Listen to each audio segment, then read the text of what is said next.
신약성경 377쪽입니다. 신약성경 377쪽 베드로전서 1장 3절입니다.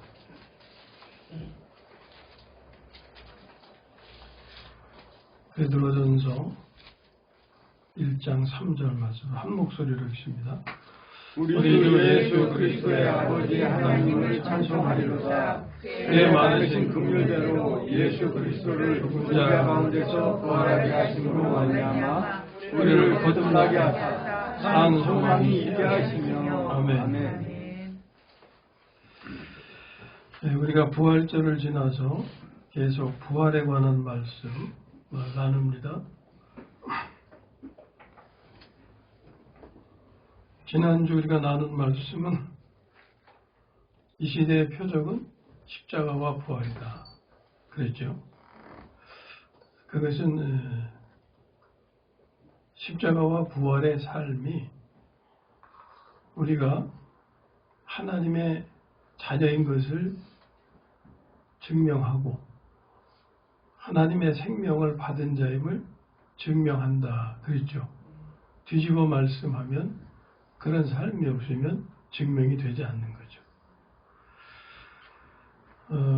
계속해서 오늘 시간에도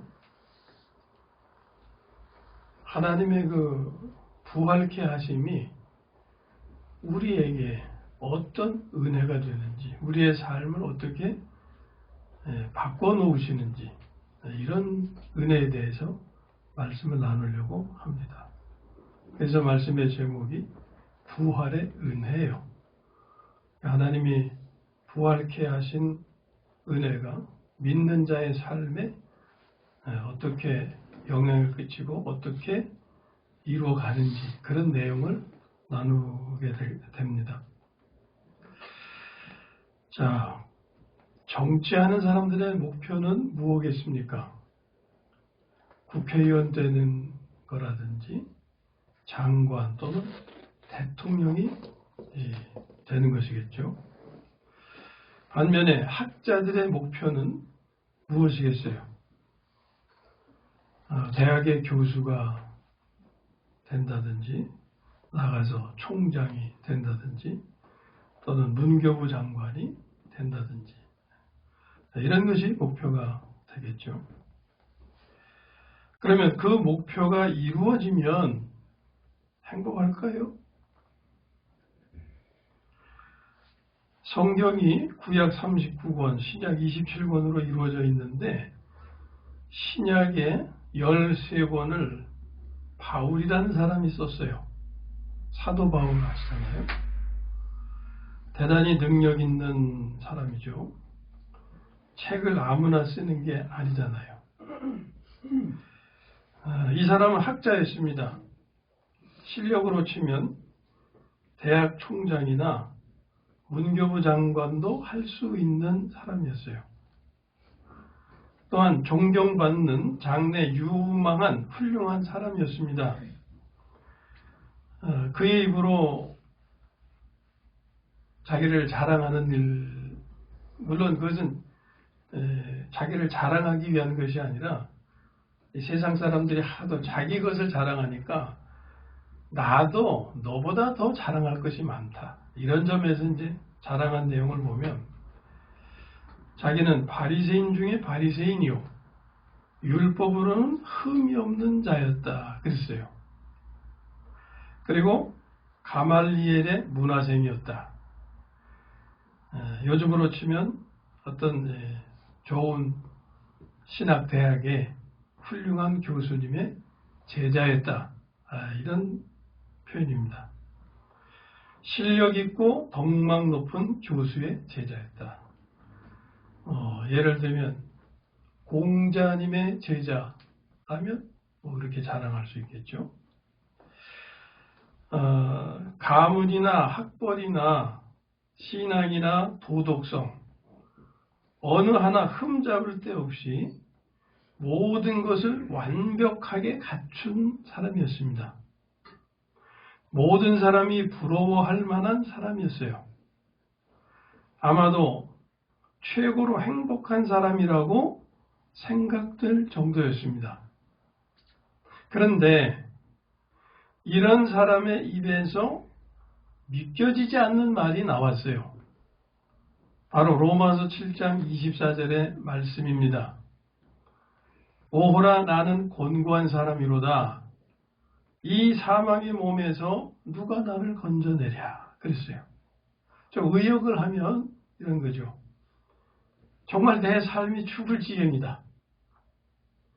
여기서 벗어날 길이 없을까? 이런 거예요. 자, 앞에서 그의 이력을 쭉 말씀드렸어요. 저런 사람은 고민도 없을 거야. 이렇게 생각할 그런 사람이에요. 그런데 내 삶이 죽을 지경이라는 거예요. 예? 다른 사람이 볼 때는 저 사람도 고민이 있을까? 이렇게 생각되고 보여지는 사람인데 정작 본인은 죽을 지경이라는 거예요. 그래서 여기서 벗어날 길이 없을까? 그렇게 탄식하고 있는 거죠. 모든 사람이 부러워할 정도로 모든 것을 다 갖추었는데 삶이 죽을 지경이라는 것이에요. 자, 그런데 다음에는요. 정반대의 상황에서 또 한 번 믿기지 않는 말을 듣게 돼요. 그것은 빌립보서 4장 4절의 말씀인데 잘 아시는 말씀이죠. 주 안에서 항상 기뻐하라. 내가 다시 말하노니 기뻐하라. 어디서 한 말이었을까요? 감옥에서요. 감옥에서. 우리가 볼 때는 이 말씀이 바뀌어진 것이 아닌가라고 생각될 정도예요. 빌립보서의 말은 가장 잘 나갈 때 할 말이고 로마서의 말은 감옥에서나 할 말이 아니겠습니까? 그런데 그게 아니었어요. 가장 잘 나갈 때는 죽을 맛이었고 오히려 죽을 지경에 있을 때는 항상 기뻤던 겁니다. 그러니까 우리가 여기서 알게 되는 중요한 한 가지가 있는데 아무리 좋은 것이라도 사람을 행복하게 할 수 없고 아무리 나쁜 상황이라도 사람을 기쁘게 할 수 있는 것이 있다는 거예요. 자, 무엇이 있다고요? 사람을 기쁘게 할 수 있는 것이 있다. 한번 따라해 보시죠. 사람을 기쁘게 할 수 있는 것이 있다. 언제요? 아무리 나쁜 상황이라도.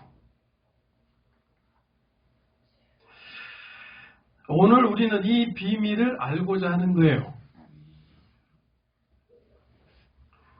자, 삶이라고 하는 것은 무엇의 표현이라고 그랬습니까? 생명의 표현이라고 그랬죠.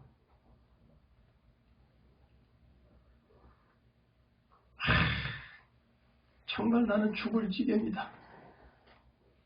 이게 생명의 표현이죠. 삶입니다. 근데 항상 기뻐하세요. 항상 기뻐하세요. 이것도 삶의 표현이죠. 죽을 지경이다 하는 생명과 항상 기뻐하세요 하는 생명 같을까요? 다를까요? 달라요. 다르죠. 우리 이미 알고 계시죠? 네? 어떤 생명인지. 죽을 지경인 생명은 옛생명이에요. 항상 기뻐할 수 있는 생명은 하나님의 생명, 새 생명이에요. 이게 오늘 우리가 알아야 할 비밀. 이미 다 알고 계실지 모르겠어요. 드러난 비밀이 되겠죠. 그러니까. 그러나 세상 사람들에게는 여전히 비밀이에요. 자, 이 비밀은 옛 생명과 새 생명에 대한 것입니다. 그것은 옛 생명으로 살면 아무리 좋아도 죽을 맛이고 집을 세 채, 네 채 가지고 있어도, 땅을 수만 평 가지고 있어도, 빌딩을 가지고 있어도,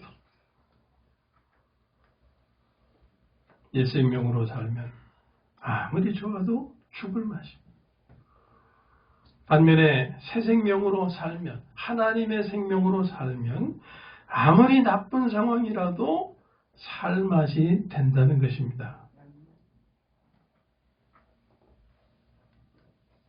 찬송에도 있잖아요. 초막이나 궁궐이나 누가 계시면, 주님이 계시면 거기가 어디예요? 천국이죠. 그러므로 우리는 새 생명을 알아야 되는 거예요. 이미 알고 있다고 생각하실지 모르지만 더 자꾸 알아야 돼요. 더 깊이 알아야 돼요.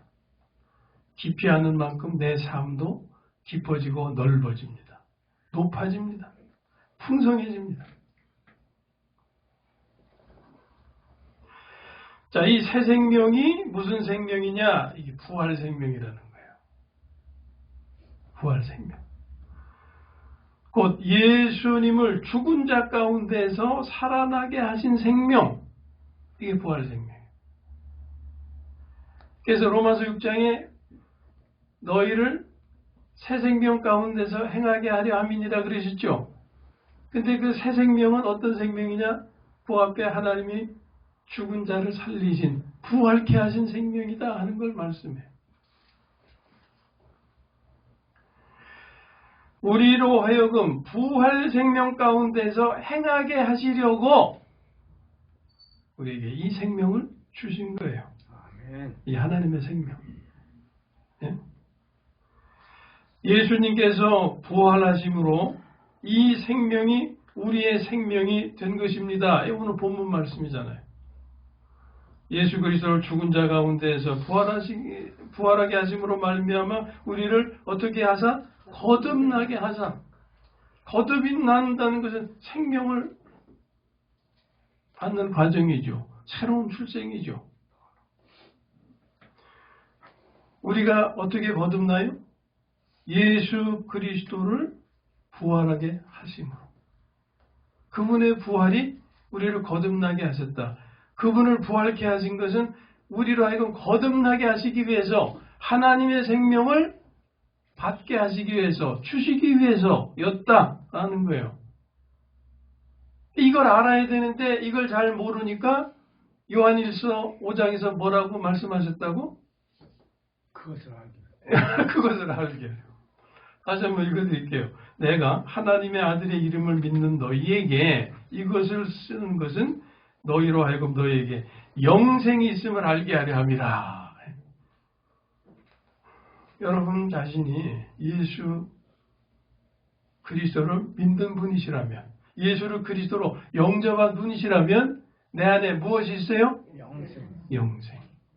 영생이 영원한 생명이라는 것을 더 분명하게 하는 말씀이세요. 주보 앞에 기록된 말씀이기도 한데 요한 1서 2장 25절 말씀이에요.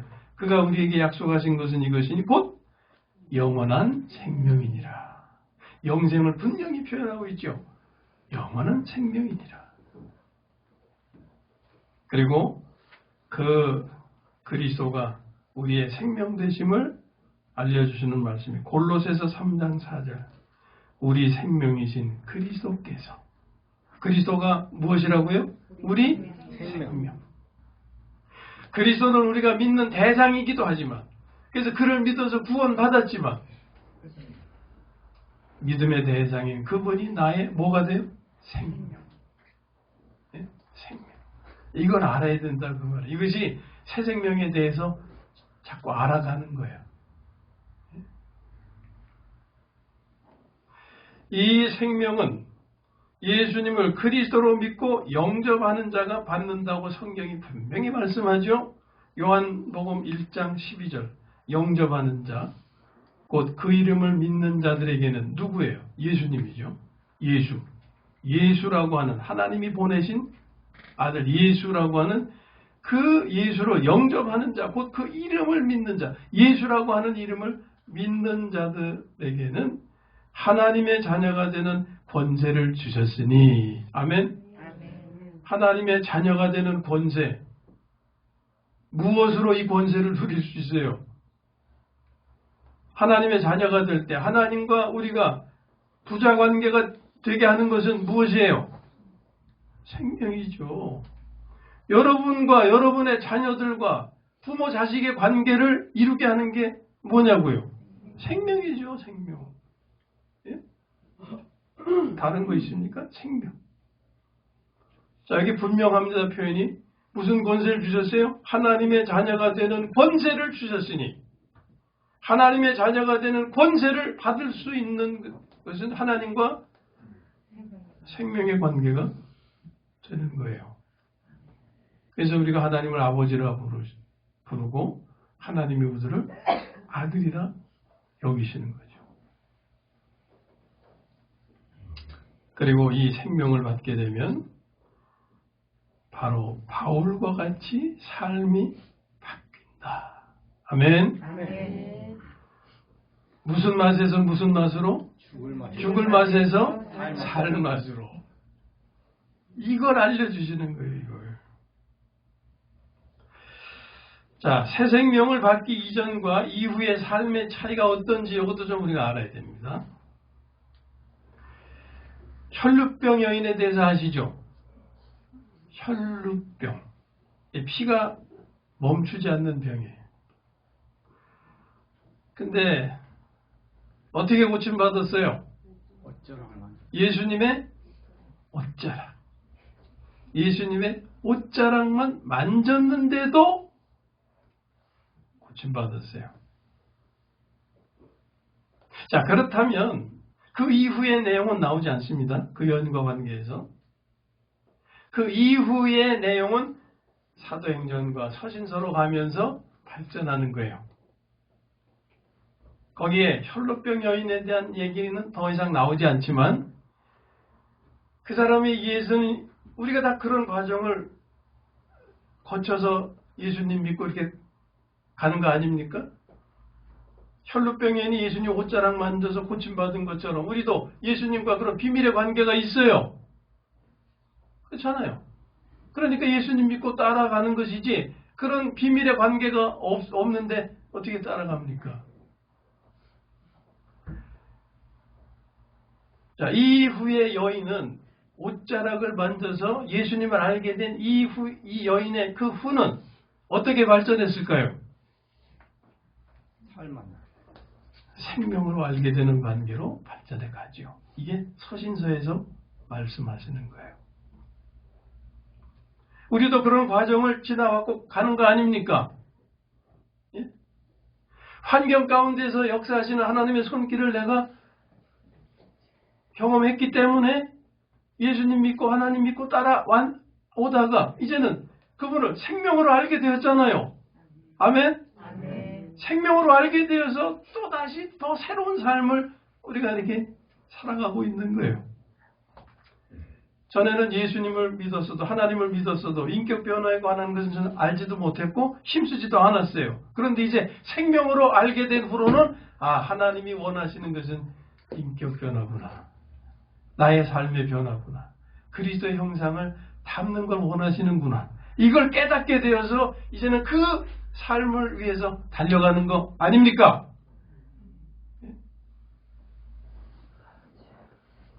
자, 이게 혈루병 여인이 예수님의 옷자락만 만졌는데도 깨끗해졌어요. 그렇다면 그 주님을 생명으로 받게 된다면 얼마나 놀라운 삶이 되겠는가.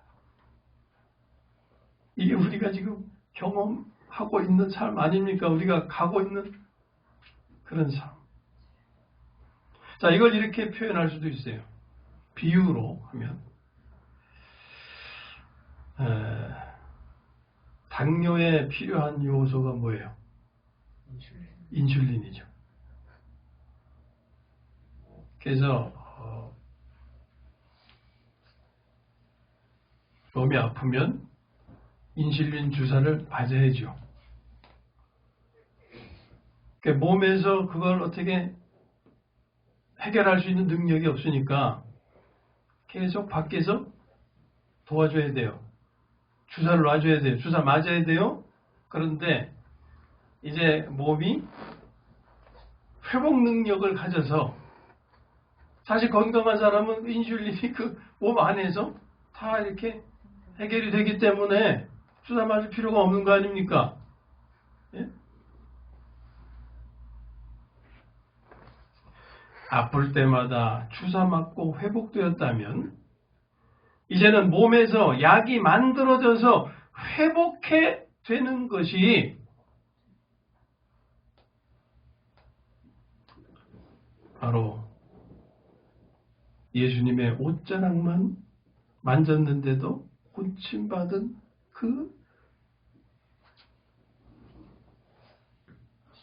그 은혜, 능력이 이제는 예수님을 생명으로, 하나님을 생명으로 알게 되면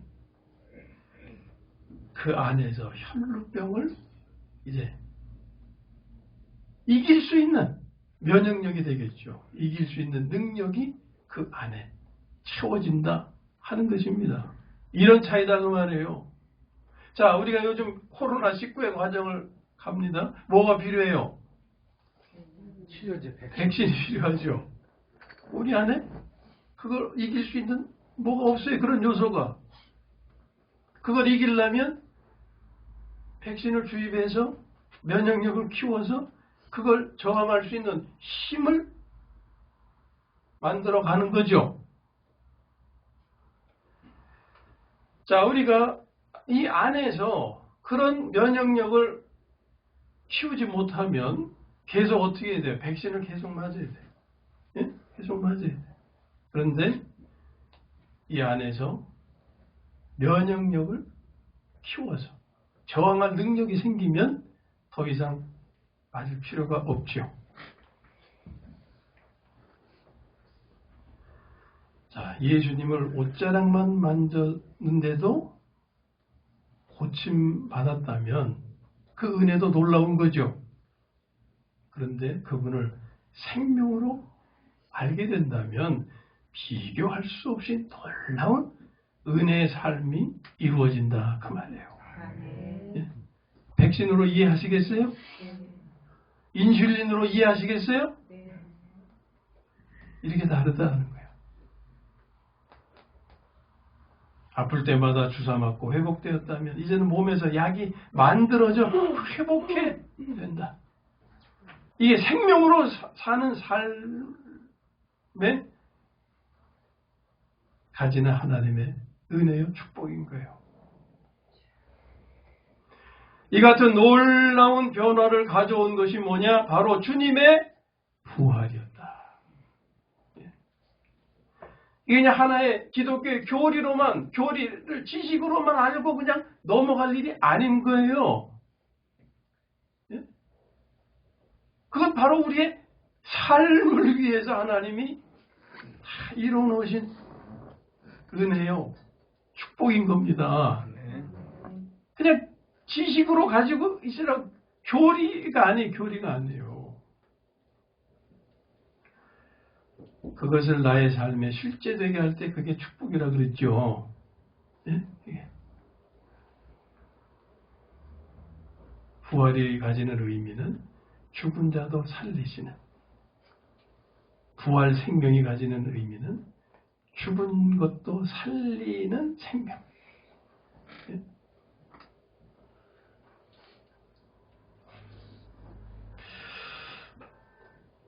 주사를 놓아서 치료하려는 것은요, 기쁨을 인위적으로 만들려는 것과 같아요. 이것은 옛 생명의 노력이죠. 교회에 관련해서 이렇게 말할 수 있어요. 교회에 이벤트성 행사 많이 하죠. 예? 뭐 연예인을 초청해서 집회를 한다든지, 집회 때 연예인을 초청한다든지, 열린 음악회, 연극 뭐 이런 거 많이 유행했잖아요. 미국에서는 또 댄스 파티도 하고 막 이런다 그래요. 우리는 아직 그런 거는 없지만 문화적 차이에서 나타나는 현상이죠. 자, 그런데 이게 다 무엇을 위해서요? 뭐 전도 집회니 뭐 이런 걸 위해서 이런 행사를 하는데 이게 이런 것이 가면 갈수록 약발이 더 세져야 돼요. 예? 처음에 할 때는 굉장히 무슨 좀 뭐라 그럴까요? 좀 자극적이고 좀 관심을 끌기도 하고 뭐 그럴 수는 있을 거예요. 그런데 그런 행사를 2번, 3번, 10번 뭐 이렇게 반복하다 보면 무뎌지잖아요. 그러니까 그거보다 더 좀 강도를 세게 그게 약발이라는 거죠. 그래서 그 강도가 자꾸 점점 세어지게 되는데 그러다 보면은 우리가 약을 복용할 때 오래 복용하면 뭐가 생긴다 그래요? 내구성이 생기잖아요. 그래서 이제 웬만하면 듣지도 않아. 그러니까 웬만한 행사로는 이제 감흥이 없는 거예요. 그냥 그게 전통으로 또는 행사로 붙어져 버려가지고서 그냥 이렇게 되풀이하는 정도. 처음에는 그게 관심을 불러일으키고 자극을 주기도 하고 뭐 끄는 것도 있고 그랬을지 모르지만 가면 갈수록 이제는 무뎌지게 된다. 이런 행사는 불신자를 교회로 인도하려고 벌이는 거죠. 그런데 이들을 교회로 인도하고는 교회로 인도했으면 교회로 인도된 사람을 어떻게 키워야 돼요? 생명으로 하나님의 자녀를 잘 키워가야 되잖아요. 근데 성경은 뭐라고 말씀하냐면 더 지옥 자식 만든다는 거예요. 예? 마태복음 23장 15절 13절에 이런 말씀이 있어요. 화 있을진저 외식하는 서기관들과 바리새인들이요.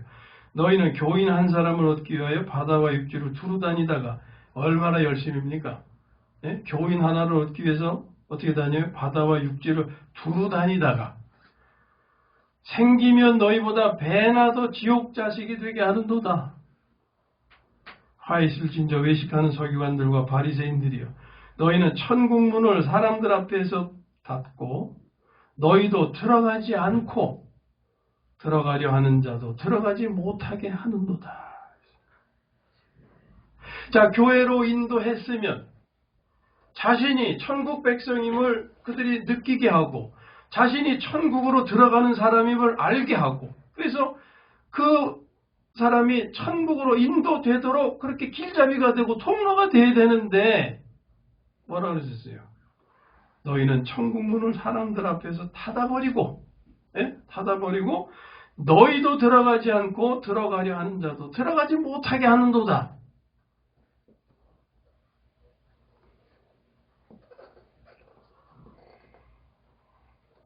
열심을 다해서 바다와 육지를 두루 다니다가 이렇게 한 사람을 얻는 정도로 그 굉장한 열심이죠. 예? 그렇게 해서 교회로 인도하고는 더 지옥 자식을 만든다. 왜? 변화되지 못한 사람들의 모습만 보이기 때문이다 하는 거예요. 변화되지 못한 사람들의 모습이라는 것은 옛 생명으로 사는 사람들의 모습을 가리키는 거예요. 옛 생명으로 살면 이런 모습밖에 보일 게 없어요. 시기와 질투와 성질과 교만과 욕심과 다툼과 서로 간에 예의도 없고 위아래도 없고 이런 모습들. 교회 와서 뭘 배우겠어요? 이것이 천국 문을 사람들 앞에서 닫고 자기도 들어가려 하지 않고 들어가려 하는 사람도 못 들어가게 막는 거다 하는 거예요.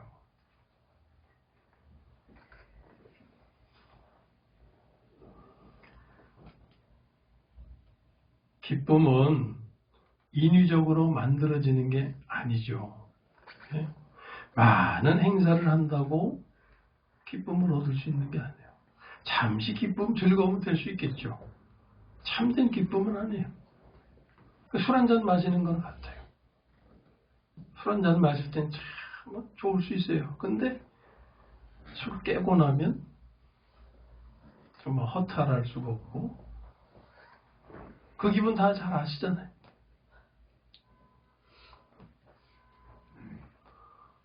많은 행사로 하나님이 주시는 참된 기쁨을 얻을 수 있는 게 아니에요. 오히려 행사 잘못하다가 시험 드는 일도 많이 생기고 그렇게 되죠. 참된 기쁨이라고 하는 것은 새 생명에서 얻는 것이고, 새 생명에서 얻는 기쁨이 사람들에게 전해질 때 그때 전도가 이루어지는 거죠. 예? 하나님이 주시는 기쁨. 감옥에서도 항상 기뻐하라 라고 말할 수 있는 기쁨. 예? 코로나의 이 과정을 지나면서도 담대하고 평안하고 할 수 있는 그런 삶의 자세. 이게 꾸밀 수 있는 겁니까? 꾸며서 되는 거예요? 우리가 하나님의 말씀을 따라서 여러분들과 나눈 말씀이 오늘의 구원의 방주는 뭐라고 했어요? 그리스도의 몸을 사는 거라고 그랬잖아요. 이런 위기는 사실 홍수가 지나가는 것과 같죠. 우리의 생명을 위협하는 이런 것이 지나갈 때 우리를 안전하게 보호하시는 구원의 방주가 그리스도의 몸이다. 그리스도의 몸을 살면 어느 것도 우리를 해칠 수 없다. 우리가 그 말씀에 대한 깨달음과 믿음이 있기 때문에 담대할 수가 있고 평안할 수가 있는 거죠. 세상 사람들이 이걸 어떻게 이해합니까?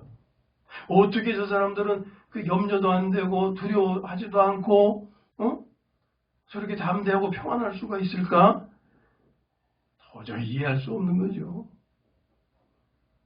그러나 하나님의 말씀을 깨닫고 하나님의 생명으로 믿음의 삶을 그 길을 가는 분들은 그 자연스러운 거예요.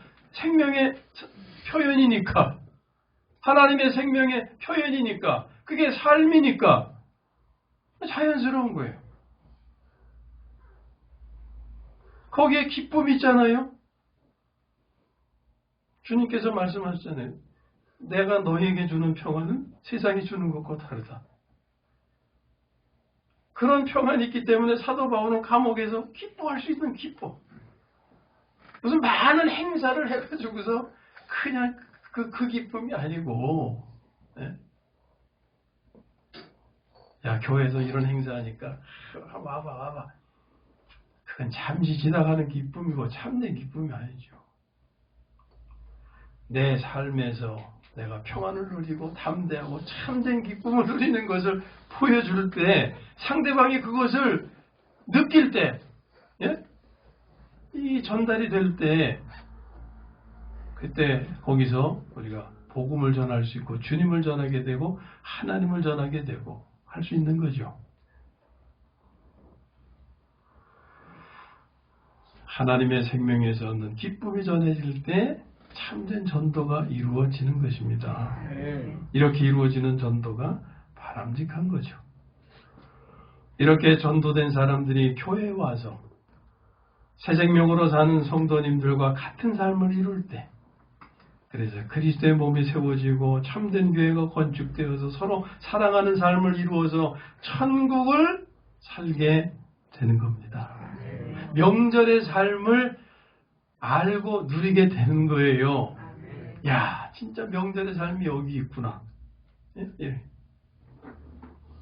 여기에 예수님의 생명이 나타나 보이고 하나님의 영광이 보여지게 되는 거죠. 자, 주님의 부활은 사람이 새 생명을 가질 수 있게 하신 것입니다. 사람이 하나님의 생명을 가질 수 있게 한 것이에요. 이게 부활의 은혜입니다. 주님의 부활. 이제 새 생명을 받은 분들이 그 생명으로 살면 바울처럼 살 수 있게 된다 하는 것을 말씀하는 거죠. 곧 죽을 맛의 삶이 살맛 나는 삶이 되는 거예요. 그리고 참된 전도가 이루어지고 참된 교회가 세워져서 천국을 이루게 되는 것입니다. 우리 모두 새 생명을 받은 자로서 새 생명을 살아 항상 살맛 나는 삶을 이루어서 우리 함께 천국을 살며 이 천국이 가정과 지역사회로 확장되어 나갈 수 있기를 주님의 이름으로 축원합니다.